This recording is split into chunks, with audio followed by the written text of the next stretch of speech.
I've always believed in being the bigger person. Maybe it's how I was raised. My mom drilled patience and politeness into me like gospel. So when I married Mark at 29, I knew that being part of a new family meant navigating tricky personalities, especially when it came to my mother-in-law, Sandra. Sandra isn't the kind of monster-in-law that throws drinks or screams in public. No, her style is more calculated. Her comments are sweetly laced with venom, like offering me her old jeans with a smile and a chirpy, "They might be a bit big on you, but you can always get them tailored." Or pretending not to hear me when I contribute to family conversations. Small things. Easy to excuse, at least at first. Mark, bless him, is a decent guy. He's soft-spoken, kind, a little too eager to keep the peace. Which means that when Sandra makes her signature backhanded comments, he either doesn't notice or laughs them off as harmless. She means well, he says. She's just old-fashioned. And I, trying to be the good wife, the good daughter-in-law, swallowed it. Smiled through it. For 4 years. And during those 4 years, I played the role flawlessly. I showed up. I remembered birthdays and anniversaries. I helped clean up after Thanksgiving dinners that Sandra hosted but never lifted a finger to prepare. And every year, without fail, I organized her birthday dinner. Booked the restaurant, coordinated with her friends, even customized menus one year. She never thanked me outright, but I figured it didn't matter. I did it for the family, for Mark, for peace. But the truth is, it wore on me. Being the invisible hostess. The woman who poured herself into making others feel celebrated, while barely being acknowledged herself. It's one thing to be overlooked. It's another to be deliberately ignored. Still, I told myself it was worth it. That maybe, just maybe, if I kept showing up, Sandra would eventually warm up to me. That respect could be earned with consistency and grace. I couldn't have been more wrong. Because what happened this year, the way I found out, changed everything. And for once, I wasn't going to be the bigger person. Not anymore. This time, I planned something for Sandra that she'd never forget. It happened on a Thursday night around 10 p.m., while I was winding down from a long day at work. I was curled up on the couch in sweats, scrolling through Instagram stories, half watching reruns of The Office. That's when I saw it. My sister-in-law, Jen, had posted a boomerang of a wine bottle on a white linen-covered table with the caption, "Can't wait for next week. Wine glass woman dancing #family dinner #Sandra turned 60-inch. I tapped back and replayed it. My stomach tightened. What dinner? Curious, and already feeling that low, humming anxiety I'd come to associate with Sandra, I clicked through to a post Jen had shared earlier. A group chat screenshot with hearts and laughing emojis, everyone confirming attendance for a fancy night out at the Garden House. One of the most expensive restaurants in town. The kind of place with truffle foam and wine pairings. And right in the middle of it all, Sandra's comment. Just immediate family. Let's keep it intimate this year, winking face. I checked the list of people in the group. Mark. Her husband. Sandra, of course. Mark's cousins. Even Sandra's sister. And me. Nowhere. First, I assumed it had to be a mistake. Surely someone just forgot to add me. Maybe they were planning a surprise and I wasn't supposed to see yet.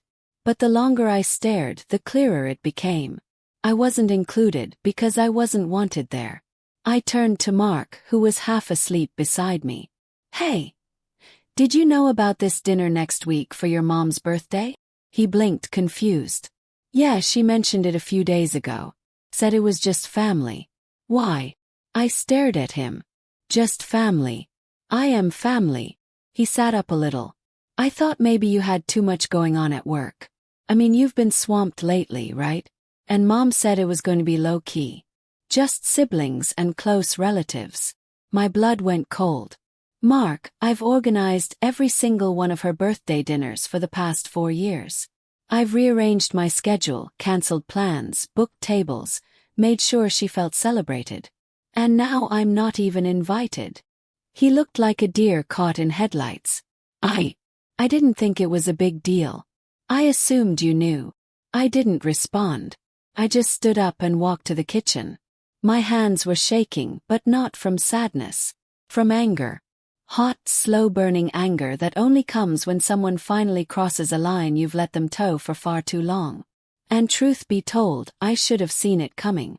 Sandra had always found ways to remind me that I was an outsider. There was the time she gifted me a cookbook titled, How to Cook Like a Real Wife, with a wink and a too loud, since you're always ordering takeout. Or the way she'd introduce me to people as Mark's wife instead of by name, like I was an accessory he picked up at a department store. When I hosted Thanksgiving last year, she brought her own stuffing because she said, I wasn't sure yours would be edible. At our wedding, she complained about the flowers I chose and told Mark she hoped I'd grow out of my taste in color schemes. But this was different. This wasn't just a dig or a passive-aggressive jab. This was intentional exclusion. This was her telling me, in the most public and humiliating way possible, that I didn't belong. Not in her family. Not in her celebrations. Not even at a dinner I had made a tradition.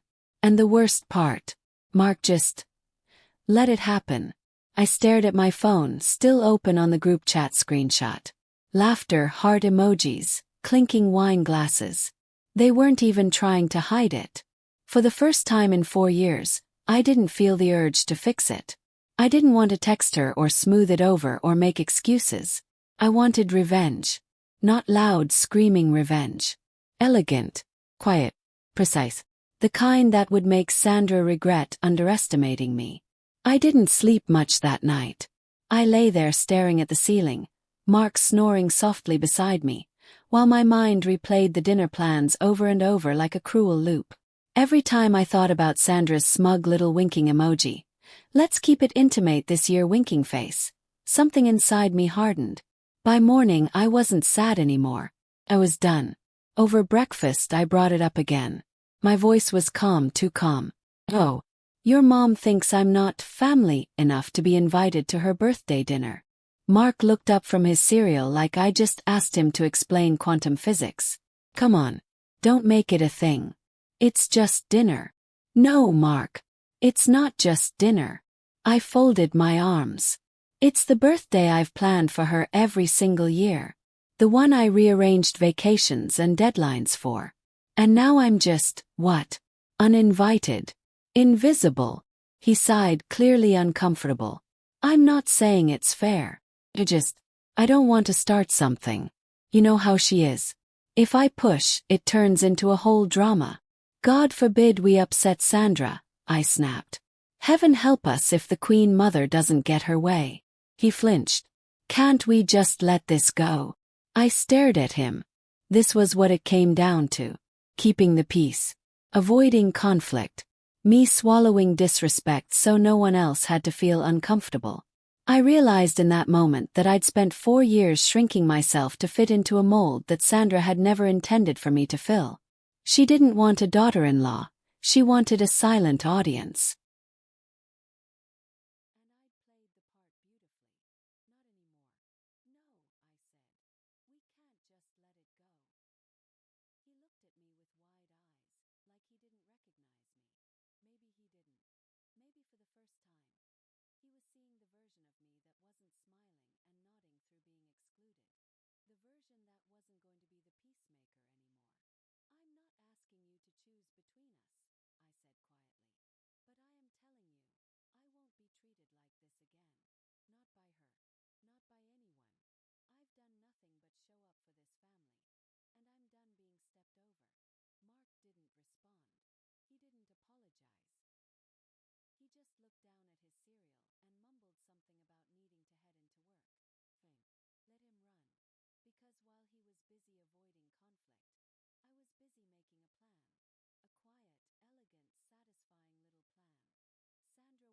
looked down at his cereal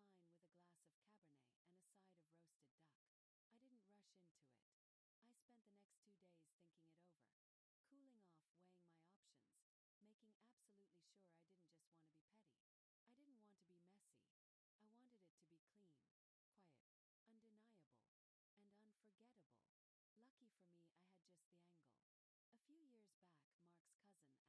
the angle. A few years back, Mark's cousin, Ashley, worked as a hostess at the Garden House, the very same fancy restaurant where Sandra had booked her birthday dinner. I still had Ashley's number from when I'd coordinated one of Sandra's anniversary parties. So I shot her a casual message. "Hey Ash. Random question. Can you still see reservations at the Garden House?" She replied within minutes. "Yep. Why, what's up?" I told her I wanted to check something for a friend. She sent back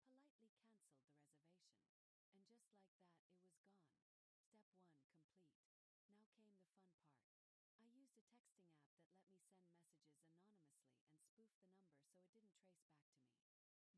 Table for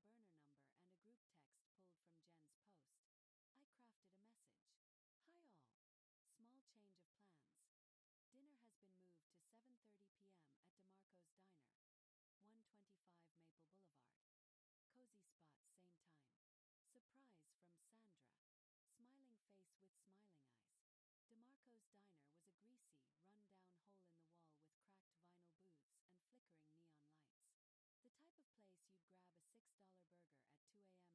Sandra. Easy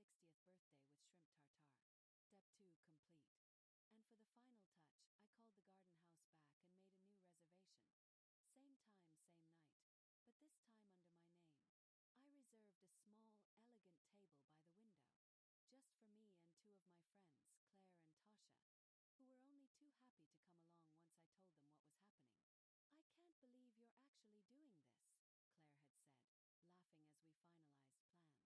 took my time getting ready. Hair curled, lips painted a bold red, dressed in the little black dress Sandra once called too modern for family dinners. I looked like revenge incarnate. Claire picked me up, and we arrived at the Garden House at 7:20 sharp. The maitre d' led us to our table. Perfect view of the front entrance and the main dining room. We ordered a bottle of wine and settled in. I could barely contain my grin. 7:45 they arrived.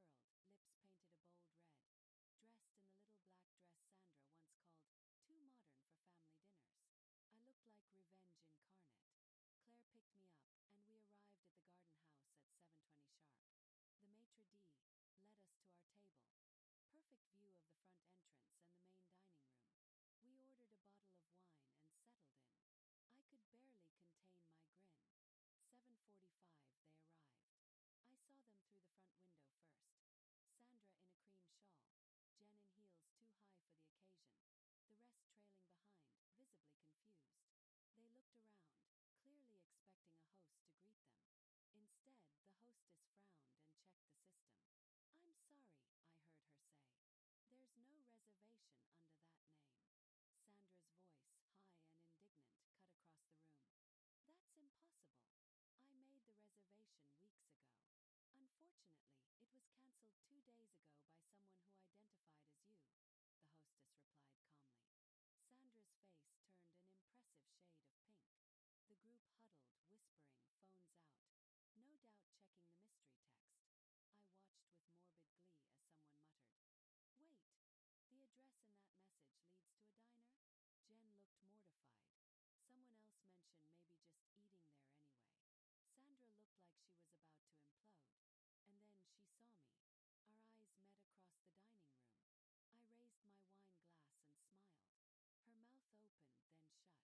For a moment she just stared. I could see the realization dawning on her. Not how, not even why, but who? Me. She didn't approach. She didn't make a scene. She just turned back to the group, face rigid, and marched them out the door. Claire leaned over and whispered, "Did she just leave? And you feel delightfully full of justice," I said, taking another sip of wine. Sandra got her birthday dinner,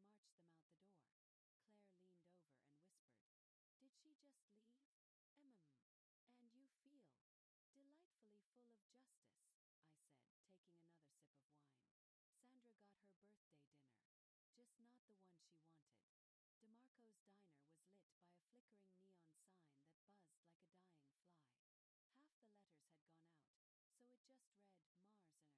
Inside, the booths were cracked vinyl, and a waitress with a lip ring and a visible attitude was chewing gum at the front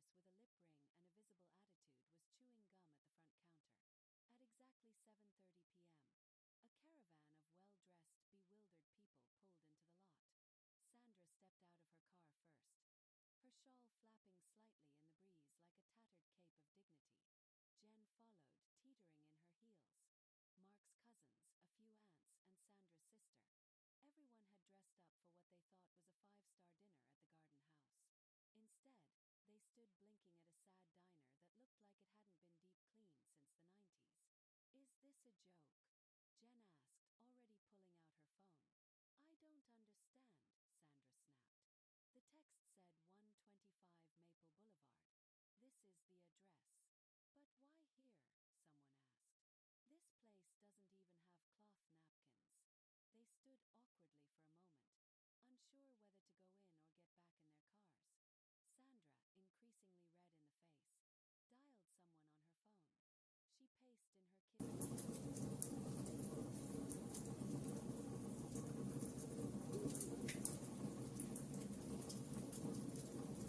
marble floor, followed by her posse of overdressed, visibly annoyed dinner guests. Her face was set like stone, her lips pursed, eyes sharp. She marched up to the hostess stand. "We had a reservation. Sandra Whitman. Table for 12. The hostess clicked through the computer, her polite smile never wavering. "I'm sorry, ma'am, but that reservation was cancelled 2 days ago." Sandra blinked. "No, I didn't cancel anything. I have a note here. It was cancelled over the phone by someone who confirmed your name and number." Sandra's voice rose a pitch. "That's impossible. Someone must have. This is absurd. I made this reservation." Behind her, people were already shifting uncomfortably. Jen checked her phone, muttering something about being hungry. Cousin suggested just trying another place nearby. But Sandra wasn't done. "I want to speak to a manager," she demanded. The manager arrived. Calm, professional, and already briefed.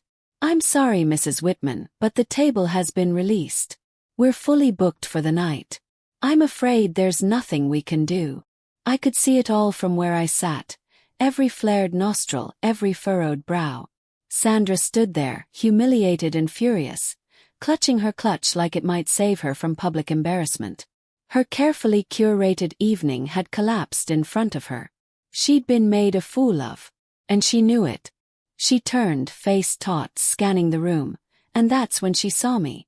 It was like watching someone slowly connect the dots in real time. Her eyes landed on me, widened slightly, then narrowed into slits. I was sitting there in her favorite restaurant, in her favorite windowside table, eating her favorite dish, with a glass of her favorite wine. Her mouth opened, then closed. I raised my glass and gave her a slow, deliberate smile. "Cheers, Sandra." I saw her hand tighten around her purse strap. She didn't move. She didn't cause a scene. Maybe she knew better than to give me the satisfaction of a public meltdown. Or maybe she realized that any outburst would just make her look worse. Either way, she turned on her heel and snapped at the group to follow her. One by one they trickled out, defeated, muttering. Jen looked back once, just once, and gave me a look I couldn't quite read. But I didn't care. Sandra had lost control of the night, and she knew exactly who had taken it from her. As the door closed behind them, I exhaled a deep breath I didn't even realize I'd been holding. Claire leaned across the table, eyes wide. That was theater. Honestly, I'd pay to watch that again. Tasha grinned. She looked like she was going to combust. I smiled, twirling my wineglass slowly in my hand. I didn't need to scream. I didn't need to fight. I just needed to remind her that she's not the only one who knows how to plan a night to remember. I cut another piece of steak and popped it into my mouth. Delicious. Better than revenge. Maybe not. But it was damn close. The call came at 9:12 a.m. the next morning. I was sipping coffee in the kitchen, scrolling through emails, still basking in the glow of the previous night's dinner. The ringtone alone told me everything I needed to know, Sandra. I let it go to voicemail. By the third call I picked up. "Hello," I said, perfectly pleasant, like I hadn't just appended her birthday. There was a sharp pause, followed by a furious hiss. "You think you're clever, don't you?" I took a slow sip of coffee. "I'm sorry. Don't play dumb with me," she snapped. "You knew what happened last night. You sat there in my restaurant, my table, smiling like the cat that ate the canary." "I was just out to dinner with friends," I said smoothly. "Didn't realize it was your restaurant. Do you own it now?" She spluttered on the other end of the line. "Someone canceled my reservation. Someone sent a fake message to the entire family. This has your fingerprints all over it." "Well," I said, letting a pause stretch, "if someone did do all that, it sounds like they put a lot of effort into it. Strange, though, considering how little effort you put into including me." Dead silence. "You excluded me, Sandra. Deliberately. After everything I've done to make your birthdays special the past 4 years. Maybe next time you make dinner plans, you'll think twice before treating me like I'm invisible." She inhaled sharply, like she was about to respond, but I cut her off before she could spew more of her sugar-coated venom. "Have a lovely day, Sandra," I said cheerfully. Then I hung up. Mark walked into the kitchen just as I set the phone down. He raised an eyebrow. "Was that my mom?" I nodded, casually picking up my mug again. "Did you?" He started. Gave him a look. "What do you think?" He stared at me for a long moment, then, unexpectedly, grinned. Not a big one, not openly approving, but it was there. "You really booked the same restaurant?" "Front window table," I said with a wink. "She saw the whole thing." He shook his head slowly, impressed and maybe even a little scared. "Remind me never to cross you." "Noted," I said, smiling into my coffee. Word got around fast after that. The family wasn't cold, but they weren't casual anymore either. There were fewer sly jokes, fewer accidental snubs. Sandra didn't apologize, of course. Not her style. But the next time we saw each other she said, "Hello," with just the faintest edge of caution in her voice. Because I wasn't the same woman who planned birthday dinners and took insults with a smile. I'd found my backbone, and apparently my mother-in-law's boundaries, in the same night. And let me tell you, it felt damn good. I used to think being kind meant keeping the peace. Biting my tongue. Letting things slide. I thought if I stayed quiet, polite, accommodating, eventually they'd see me, respect me. But now I know better. Kindness doesn't mean being a doormat. It doesn't mean tolerating disrespect to make other people comfortable. You don't win respect by shrinking yourself. You earn it by standing tall, even if that makes others uncomfortable. Especially when it does. So no, I don't play nice with people who treat me poorly anymore. I don't chase approval. I don't sit quietly while someone else rewrites the rules in their favor. They excluded me. So I excluded them from control over me. Mark sees it. His family feels it. And Sandra. Let's just say she hasn't tried to forget me in any group plans since. The best part. I didn't have to scream, fight, or cause a scene. I just reminded them, quietly, powerfully, that I don't disappear just because someone wants me to. And as for next year's birthday, well, I already have a few ideas. Let's just say, if Sandra wants another unforgettable evening, I'll be more than happy to deliver.